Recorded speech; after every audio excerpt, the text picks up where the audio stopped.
your overall general thoughts are based on the news and based on the preparations. Sure. So I think Ebola is a serious illness.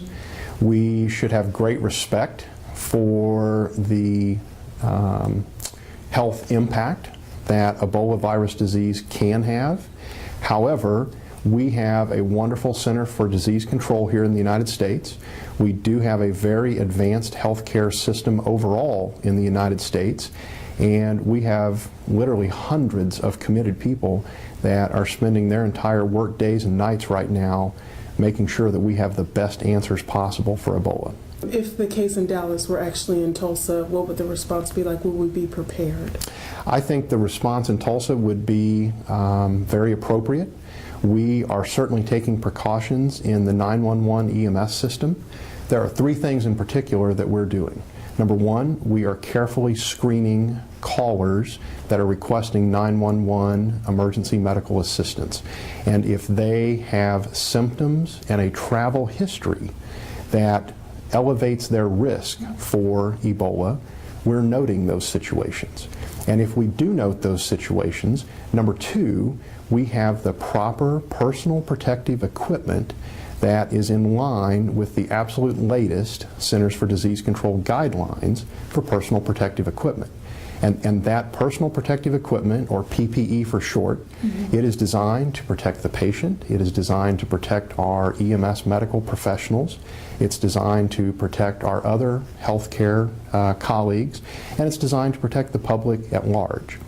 And then third, in addition to screening and using the proper PPE, we are working very carefully with our hospital partners and with local and state health departments so that we can do everything we know possible to limit any forward spread of Ebola if we did have such a case here in Tulsa. With that PPE, are health professionals locally being trained on, just in case scenarios? Absolutely, and we are very careful to utilize the Centers for Disease Control education materials on that PPE. As you know, the best available evidence that we have today related to not just the Dallas case, but also some cases, or at least one case in Madrid, Spain, seems to involve a breach in protocol specifically related to personal protective equipment.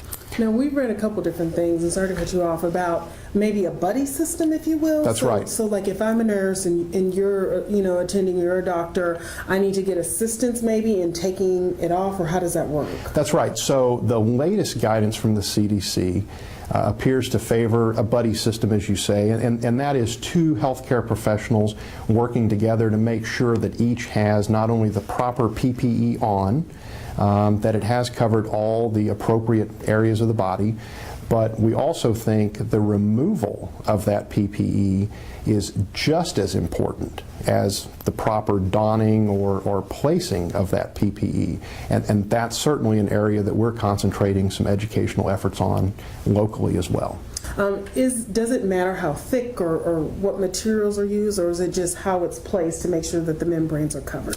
So the key thing that we know from the CDC at this point is it's more critical that these areas are covered. It's more critical that the gowns that we're using are fluid resistant.